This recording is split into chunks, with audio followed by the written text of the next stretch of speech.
vivaient autrefois. Et en hébreu, ça s'appelle dans la Bible, ça s'appelle une dor. Et c'est un mot qui est souvent mal compris. Dor, c'est ce que nous faisons, ça veut dire un cercle.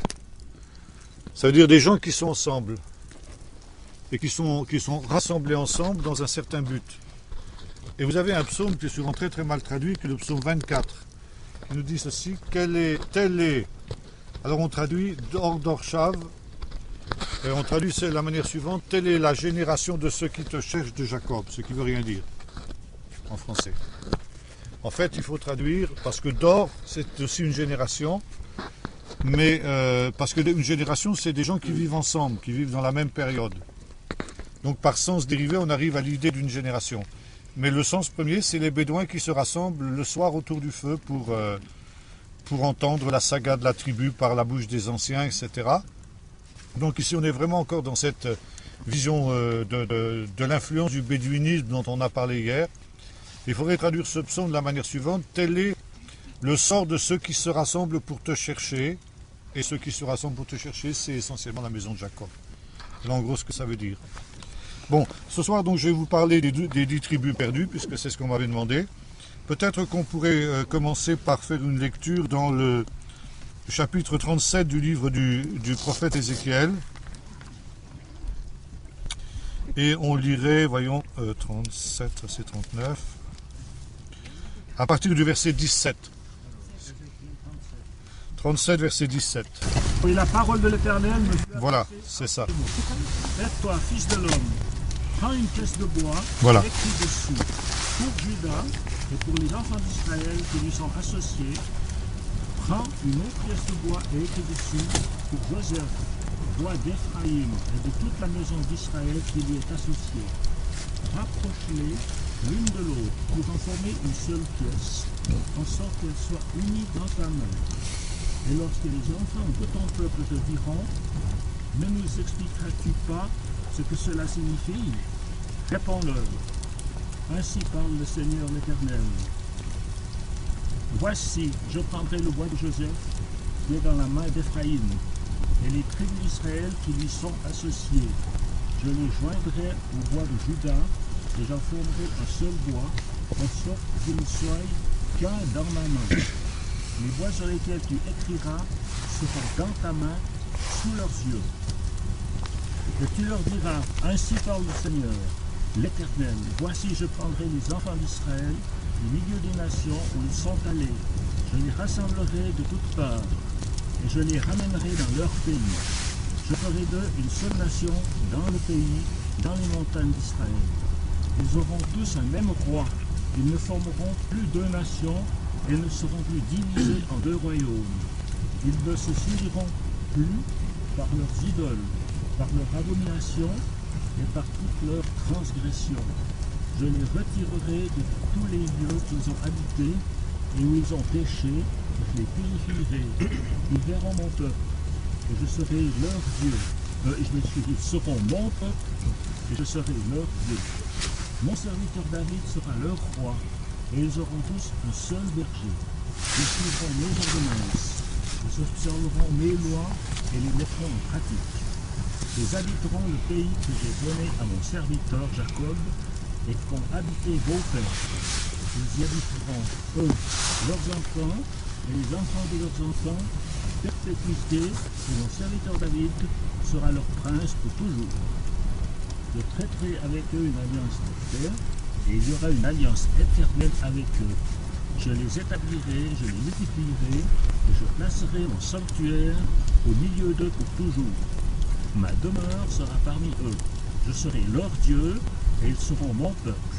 Et les nations sauront que je suis l'Éternel, qui sanctifie Israël, lorsque mon sanctuaire sera pour toujours au milieu d'eux. Merci bien. Voilà, ici nous avons une des très nombreuses prophéties qui nous parle de la réunification des 12 tribus d'Israël. On aurait pu en prendre des dizaines d'autres, et ces prophéties font partie justement de la vision des derniers jours des prophètes, qui voient le rétablissement d'Israël, comme le dit ce texte, sous l'autorité de la maison de David, donc dans une perspective qui est véritablement une perspective messianique. On sait que lorsque Salomon est mort, le royaume de David et de Salomon a été divisé en deux. Vous lisez ça dans le chapitre 12 du premier livre des rois.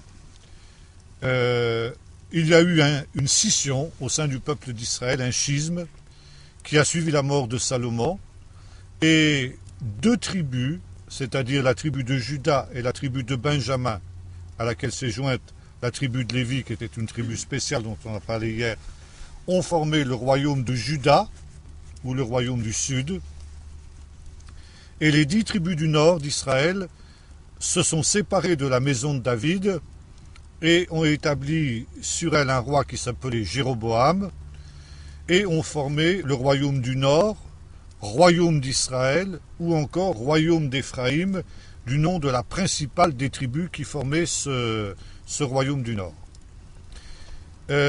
Ces royaumes ont vécu d'une manière assez conflictuelle, disons, tout au long de leur histoire, et le royaume du nord a été le premier qui a été détruit en 722 avant Jésus-Christ par les Assyriens, et les habitants de ce royaume du nord ont été déportés au nord de la Mésopotamie, au nord de la Syrie, c'est-à-dire la région de Kirkouk, Mossoul et de toute cette région-là aujourd'hui.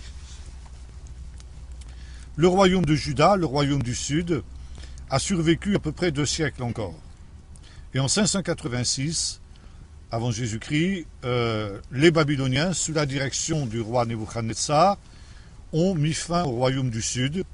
Le même processus a eu lieu, Jérusalem a été détruite et une grande partie des habitants du royaume du Sud ont été déportés cette fois-ci dans le sud de la Mésopotamie, en Babylonie, c'est-à-dire non loin du golfe Persique. Quelques dizaines d'années plus tard, lorsque l'empire babylonien s'est écroulé sous le coup des Mèdes et des Perses, Cyrus, roi de Perse, qui avait donc remplacé le royaume de Babylone, a autorisé les Juifs à revenir à Jérusalem et à reconstruire le 2e temple. Ce fut le début du 2e État juif.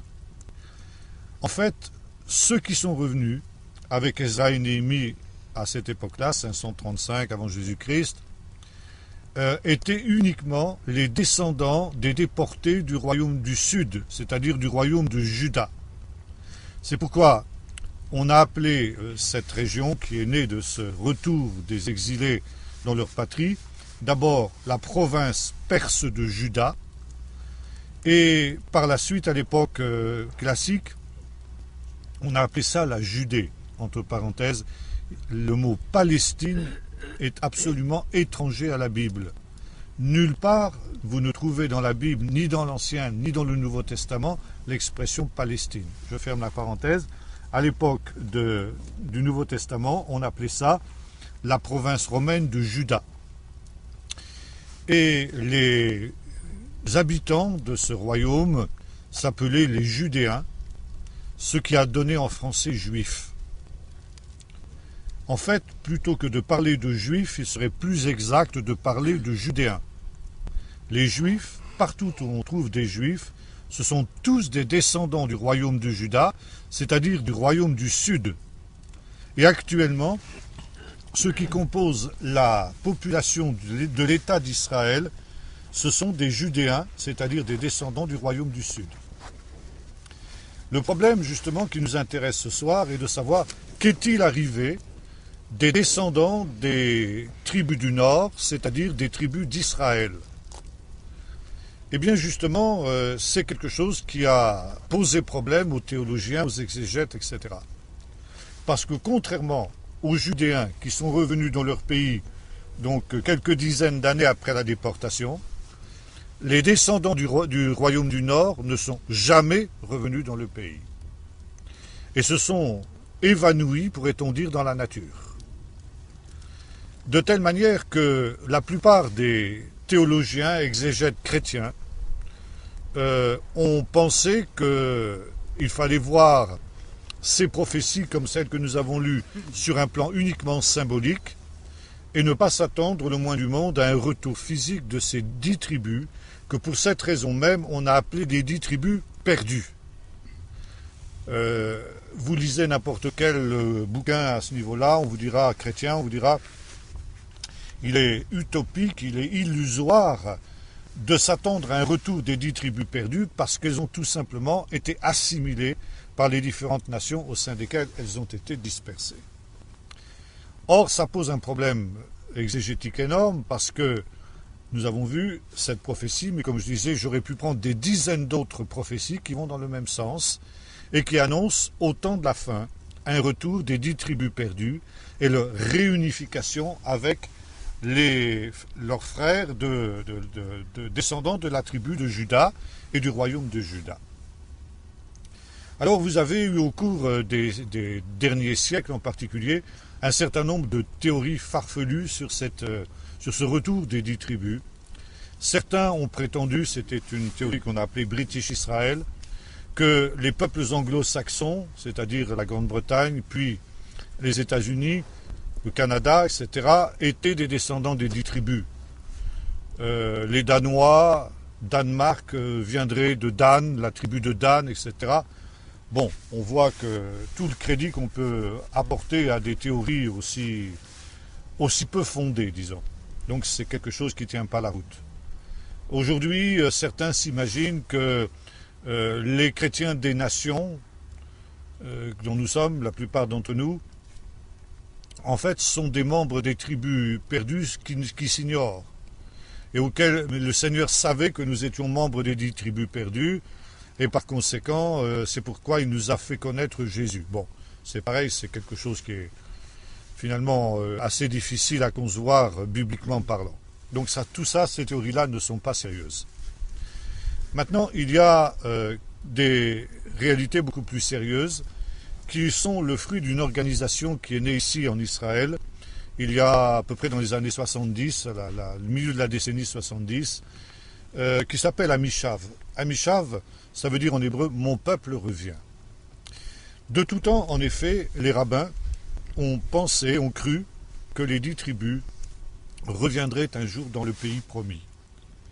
Se basant sur cette prophétie et sur d'autres, n'est-ce pas, ils ont réalisé, ils ont compris que d'une certaine manière, le Seigneur allait intervenir et précisément cette réapparition des 10 tribus perdues serait un des signes avant-coureurs, un des derniers signes avant-coureurs de la venue du Messie. Lorsque le peuple juif, le peuple de Juda, donc, a commencé à revenir au début du siècle dernier, bien sûr, un certain nombre de rabbins sionistes dont nous avons parlé ont compris que c'était aussi un des signes des temps de la fin. Et par conséquent, prolongeant cette idée, certains se sont dit, nous devons nous attendre à ce que maintenant la prochaine étape du sionisme soit le retour des 10 tribus perdues. Et un certain nombre de ces rabbins se sont mis à étudier les textes pour essayer justement d'aller à la recherche des 10 tribus perdues. Qu'est-ce que la Bible dit de ces 10 tribus perdues? Et aussi, bien sûr, qu'est-ce que la tradition juive nous dit à ce sujet? Alors d'abord, il y a les textes bibliques. Et il y a un autre texte très intéressant que je vais demander à nos amis de nous lire maintenant. C'est Ésaïe 11, verset 12. Vous pouvez lire déjà à partir du verset 11. Ésaïe 11, 11.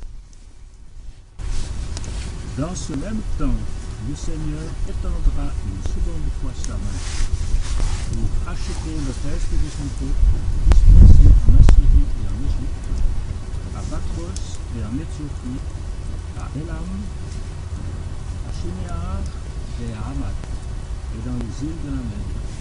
Il mettra une bannière pour les nations, il rassemblera les exilés d'Israël, et il recueillera les dispersés de Juda des 4 extrémités de la terre. Voilà, merci, jusque-là. Ici, donc, il y a une autre prophétie, vous voyez, sur le retour des 10 tribus perdues. Il rassemblera les dispersés d'Israël et les exilés de Juda. Et ceci dans le contexte, justement, des choses dernières. Et en hébreu, il y a deux mots très différents et qui ont des sens très précis. Il est question des Nédiché Israël et des Nefutse Yehuda. Nefutse Yehuda, d'abord, Nefutse, ça vient de Tfutsot, qui signifie les dispersés. Et dans l'hébreu, ça signifie des gens qui auront une identité bien affirmée. Ça veut dire les Juifs, les descendants du royaume du Sud, seront dispersés parmi toutes les nations, mais où qu'ils soient, leur identité juive ne fera aucun doute pour personne. Ils se sauront juifs, ils s'affirmeront juifs, ils pratiqueront les coutumes juives au grand jour, et tout le monde saura qu'ils sont juifs. Et par contre, pour ce qui concerne les membres du royaume du Nord, le royaume d'Israël, il y a un autre mot qui est employé, Nedichim. Et Nedichim, en hébreu, ça signifie ceci. Des gens qui seront d'une certaine manière dispersés, mais qui resteront en groupe, qui formeront des entités bien précises. Et en même temps, qui seront extérieurement assimilés aux nations au sein desquelles ils seront dispersés. Ce qui veut dire que, à part eux, personne ne saura qu'ils sont juifs, ou plutôt qu'ils sont israélites. Et ce n'est qu'au temps de la fin que leur identité israélite réapparaîtra, ça veut dire qu'ils le manifesteront au grand jour. Et il y a un autre texte aussi qu'on trouve dans le chapitre 31 du livre du prophète Jérémie, pardon. C'est en relation aussi avec la nouvelle alliance, ça veut dire les choses dernières. Et il est dit ceci, dresse des signes, mets des poteaux indicateurs, reviens vierge d'Israël dans ces villes qui sont à toi. Alors ici, une première remarque, il est question de la vierge d'Israël, et non pas de la Vierge de Juda. Donc c'est bien ici des 10 tribus perdues qu'il s'agit. Et il est dit, donc, dresse des signes, mets des poteaux indicateurs. Et la tradition juive a interprété ce texte de la manière suivante, en disant, les signes de l'appartenance au peuple d'Israël auront été cachés volontairement par les membres justement de ces 10 tribus perdues. Et à un certain moment, quand viendra le temps pour eux de revenir dans le pays promis, ils manifesteront au grand jour leur appartenance qui était restée cachée au peuple d'Israël.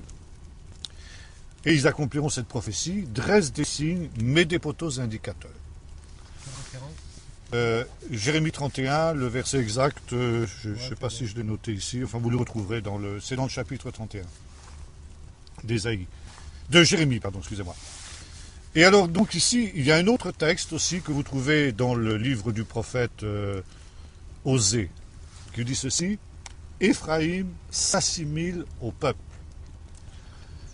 Et alors, justement, c'est ça le drame des 10 tribus perdues.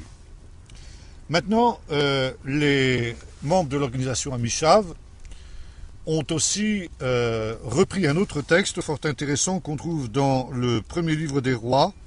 Alors attendez, parce que oui, c'est ça. Chapitre 17 et verset 6. Si nos amis veulent bien nous lire ce verset. 2 rois, pardon, excusez-moi. Oui, non, je me suis trompé. Voilà. La 9e année d'Osée, le roi d'Assyrie, fit Samarie et emmena Israël captif en Assyrie.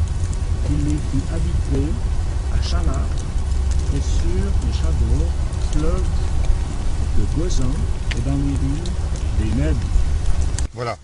Alors ici, ce texte est très intéressant parce qu'il nous indique exactement où justement les Nédiché Israël, dont nous parlions tout à l'heure, ont été dispersés par les Assyriens.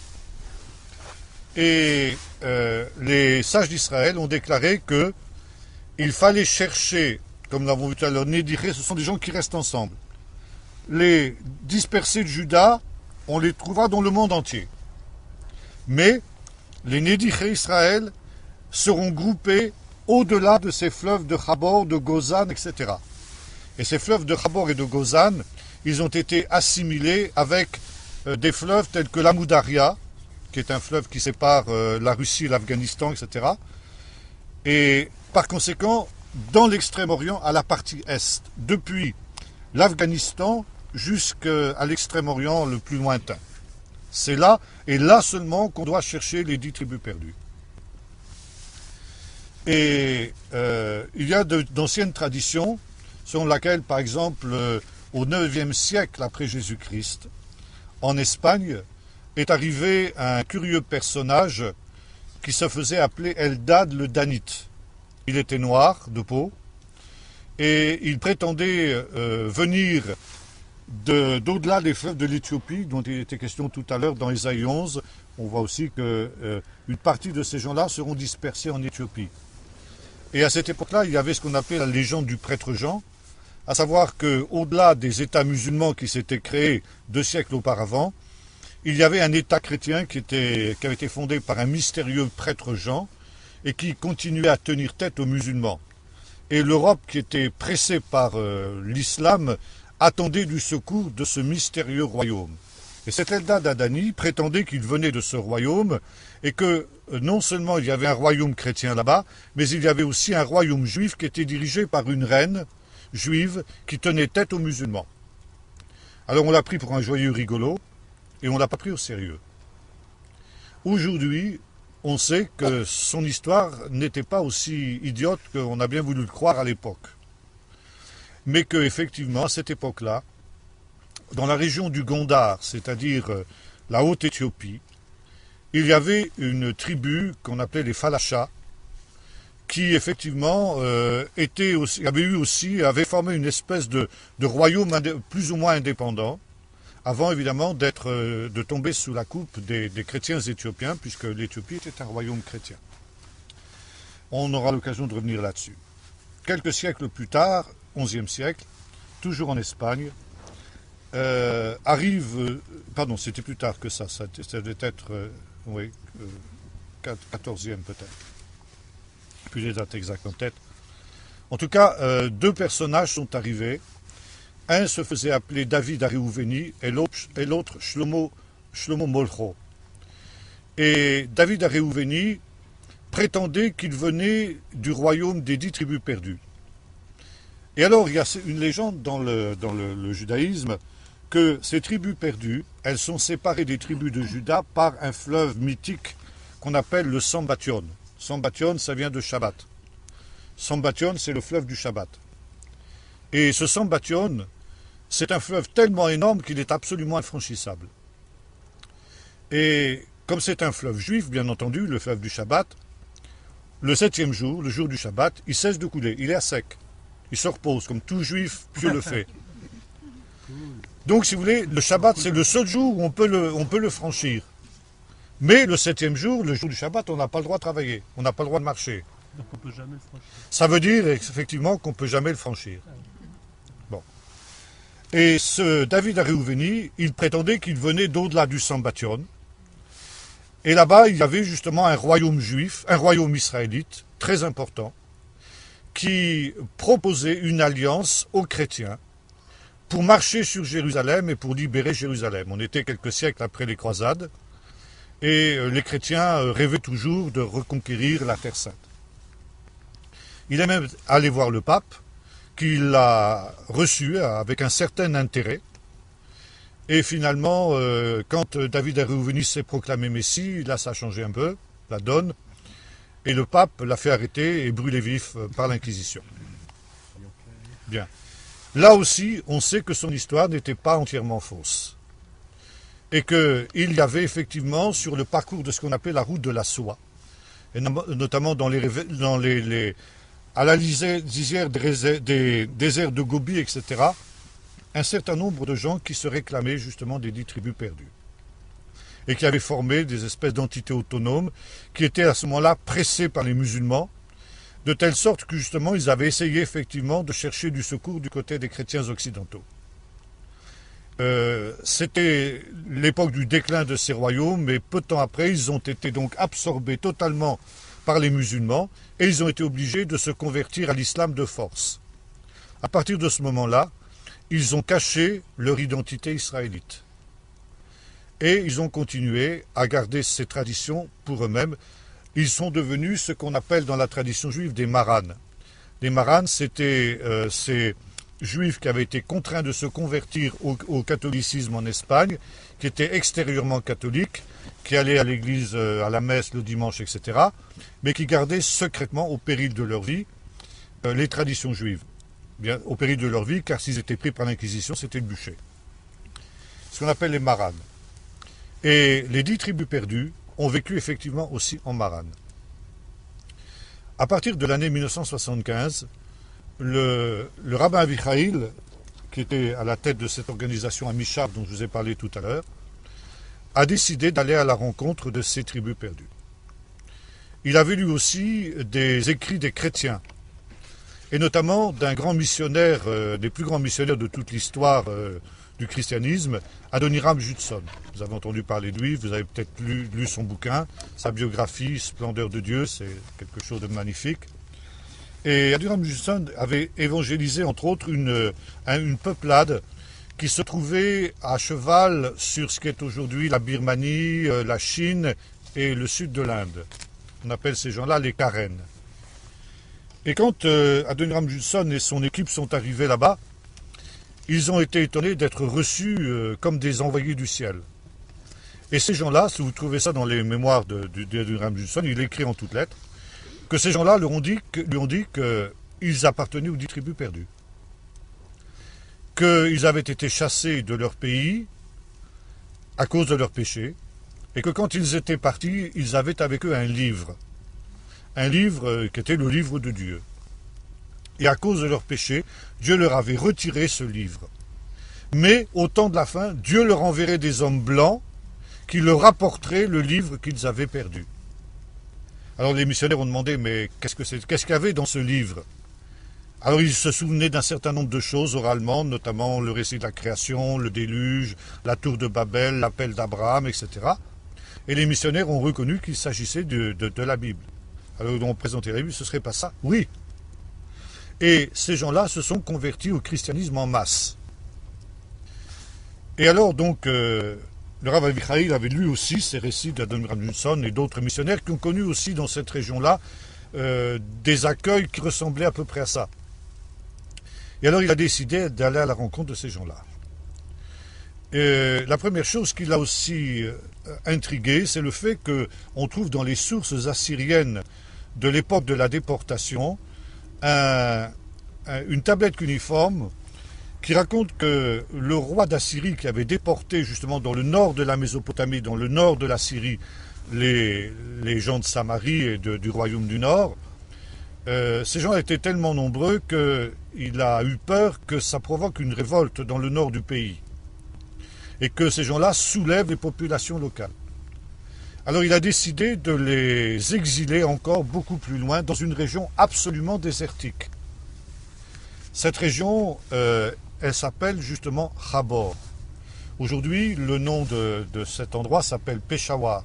C'est une passe qui sépare le Cachemire de l'Afghanistan. Et à cette période-là, toute cette région de l'Afghanistan était absolument vide d'habitants. Et le roi d'Assyrie rapporte qu'il a accompli une deuxième déportation et qu'il a déporté les exilés de Samarie dans cette région qui était vide d'habitants, qui était absolument montagneuse. Donc là, il pouvait faire ce qu'il voulait, il pouvait pas soulever qui que ce soit.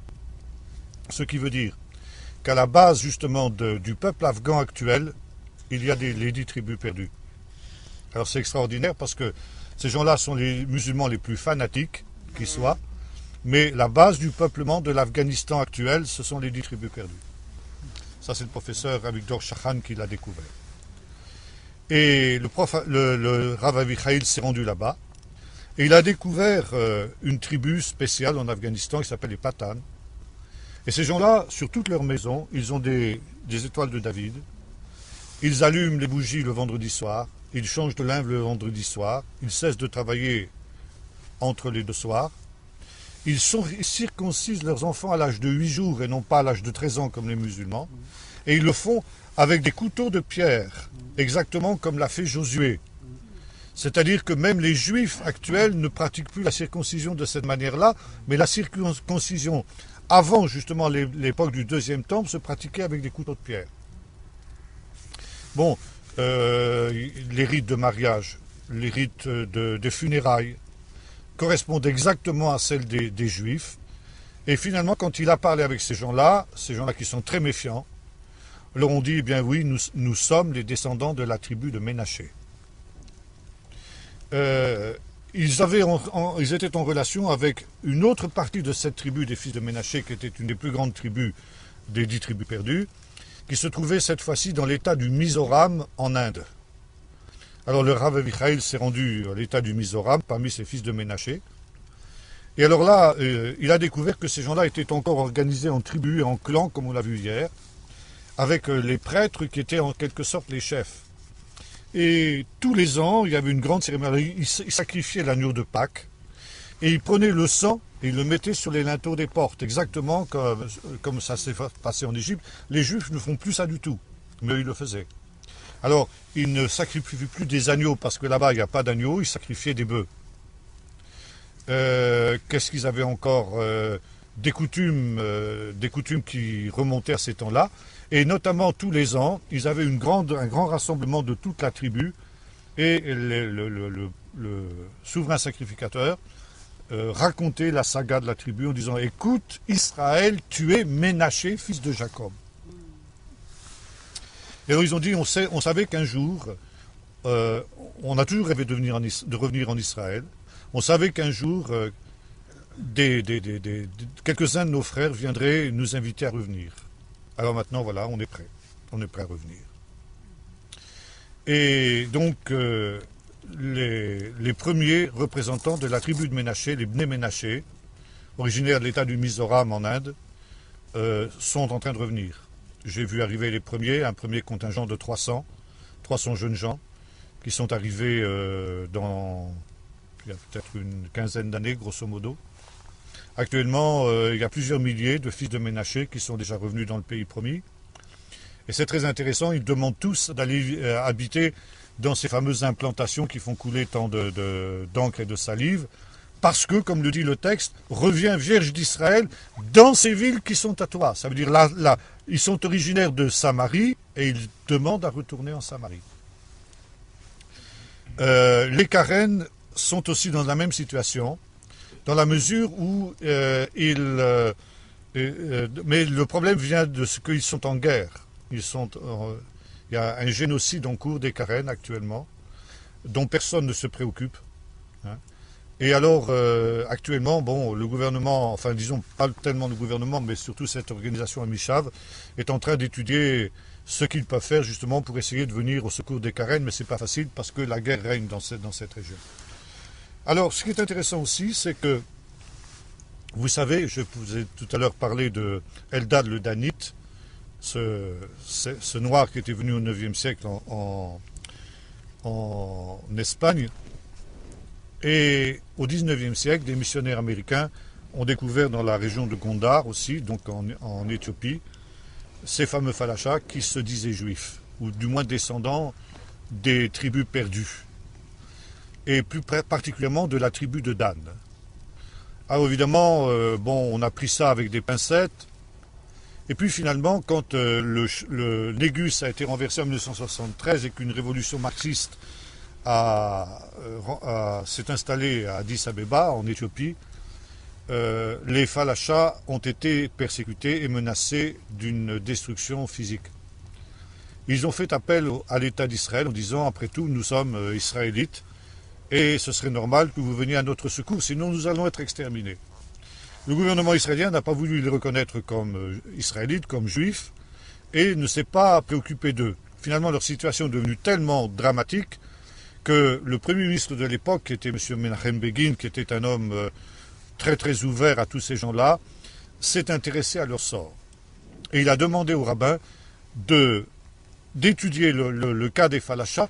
Est-ce qu'ils sont vraiment descendants des tribus perdues, oui ou non?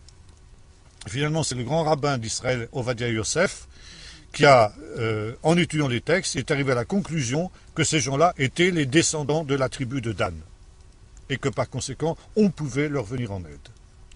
Et a été organisée en 1984 l'opération Moshe, qui consistait à faire en sorte que ces gens passent par le Soudan Et il y avait un accord secret avec le Soudan, au regard duquel donc l'État d'Israël fournissait au Soudan de l'argent et des armes, et le gouvernement soudanais, pourtant très fanatique en ce qui concerne l'islam, fermait les yeux sur le passage sur son territoire de ces falachas.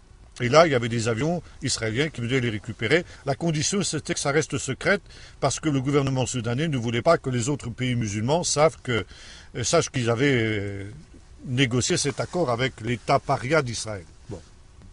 Donc, plusieurs milliers de juifs noirs, de juifs, de falachas, ce pas des juifs, c'est des israélites, sont arrivés en Israël dans ces années 80.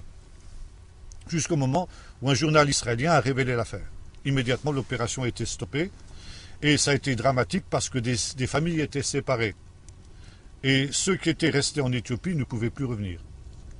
Il a fallu attendre 1991 pour qu'une deuxième révolution ait lieu donc en Éthiopie. Et cette fois-ci, à nouveau, les falachas ont été menacés d'extermination. Et finalement, le gouvernement israélien a obtenu des Américains qu'ils négocient une trêve de 72 heures avec les rebelles. Et le gouvernement israélien avait 72 heures pour sauver 18 à 20 000 falachas qui étaient menacés d'extermination.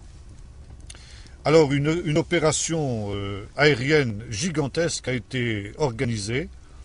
À la fois tous les avions de transport de l'armée de l'air israélienne et les avions civils d'El Al ont été mobilisés par l'armée d'Israël pour rapatrier ces falachas.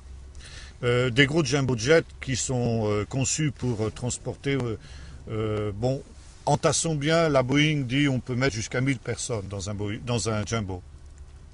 Alors on avait enlevé tous les sièges et ils étaient assis en randonnion dans la cabine, quoi, tout simplement. Et ça urgeait tellement qu'un Boeing a décollé avec 1200 passagers à bord.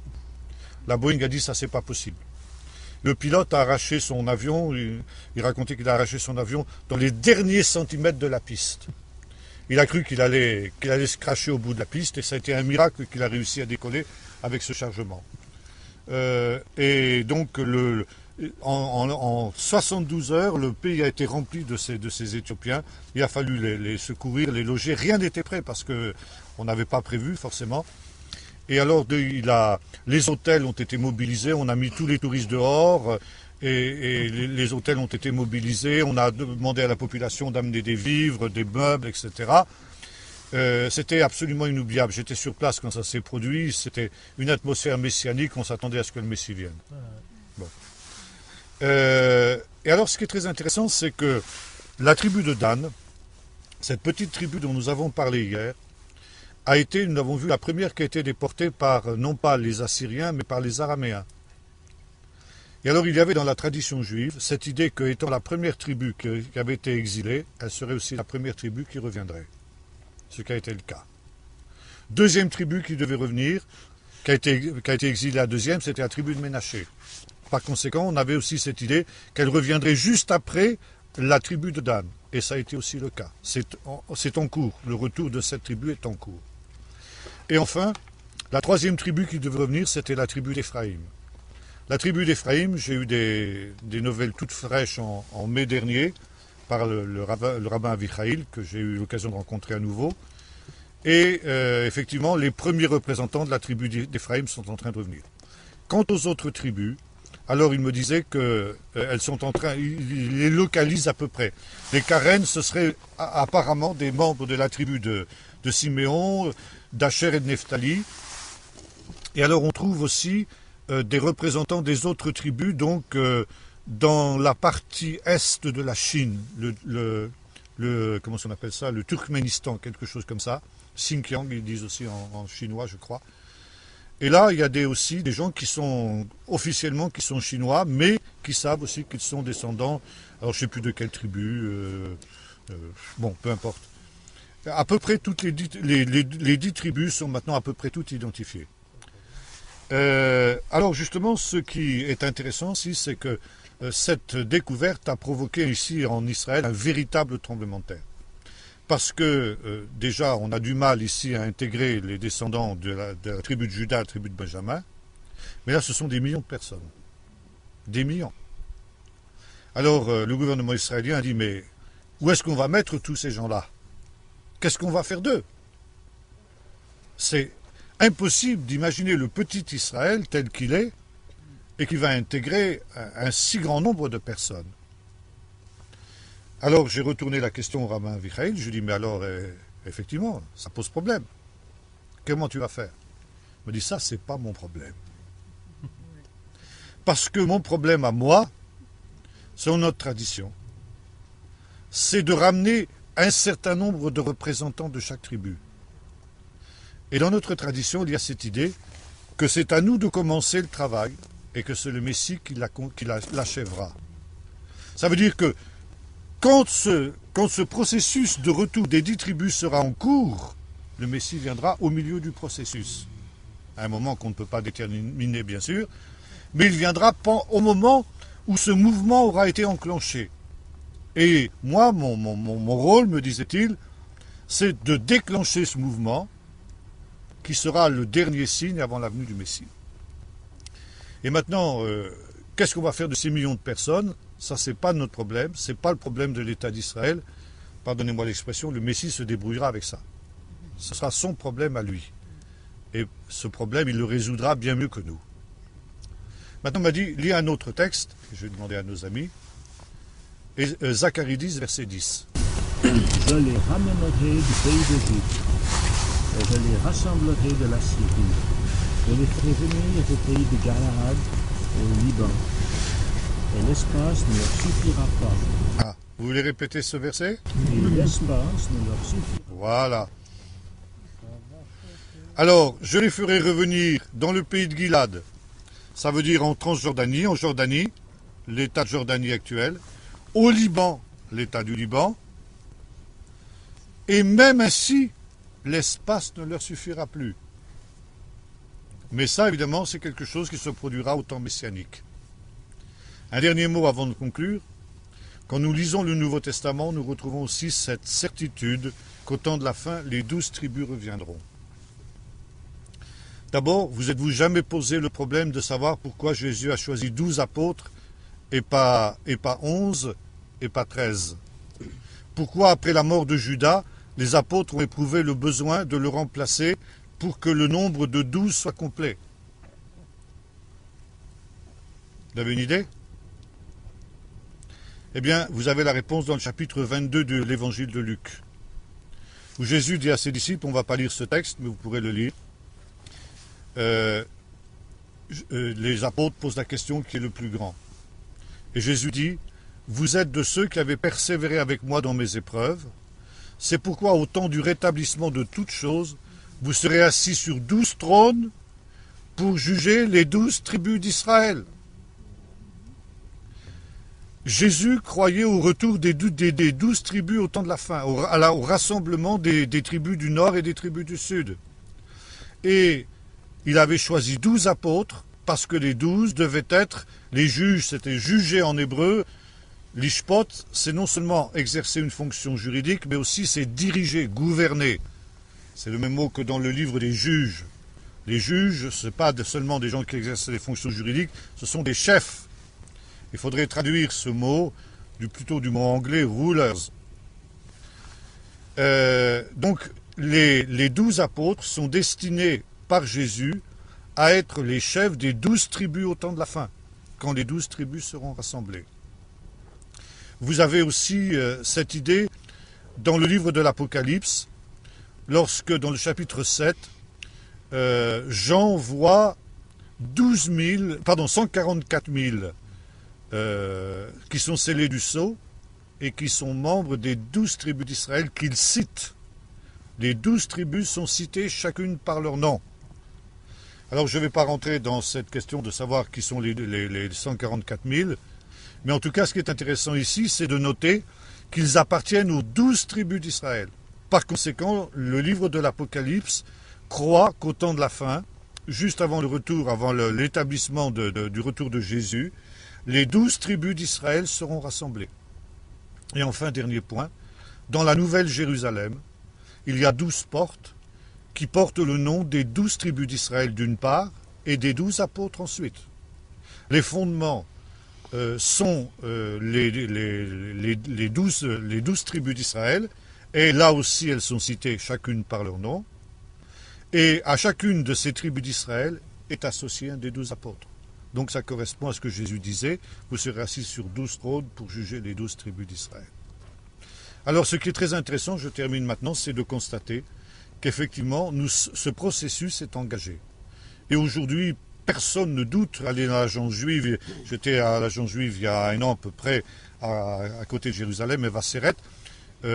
Parmi ceux qui étaient absorbés là-bas, il y avait des Falachas, il y avait des Russes et il y avait des fils de Ménaché. Donc maintenant, ça fait aucun doute, n'est-ce pas, que les 10 tribus perdues sont maintenant 10 tribus retrouvées. Voilà. Donc nous vivons ce processus qui, et finalement, peu de chrétiens savent que nous vivons des choses aussi extraordinaires actuellement que cette réapparition miraculeuse de ces 10 tribus perdues et le retour dans le pays.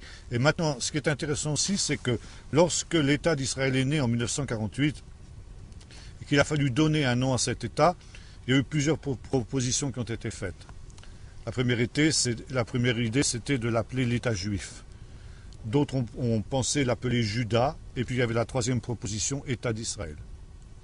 Finalement, ces gens qui n'étaient pas, pour la plupart d'entre eux, des croyants, et qui étaient à 100 lieues de penser au retour des 10 tribus perdues auxquelles ils ne croyaient pas, ont décidé d'appeler l'État État d'Israël, et non pas État juif ou État de Juda. Ça veut dire que, sans le savoir, ils ont été guidés par le Saint-Esprit pour ouvrir la porte à ces 10 tribus perdues, au retour des 10 tribus perdues, qui, comme l'avons vu tout à l'heure dans le texte d'Ézéchiel, par leur rassemblement avec la tribu de Juda, formeront finalement l'État d'Israël, l'Israël reconstitué par ces deux bois, le bois d'Éphraïm et le bois de Juda, pour n'en former plus qu'un, et sur lequel mon serviteur David, le Messie, sera le roi. Donc ici on est vraiment dans la manifestation des choses dernières. Voilà.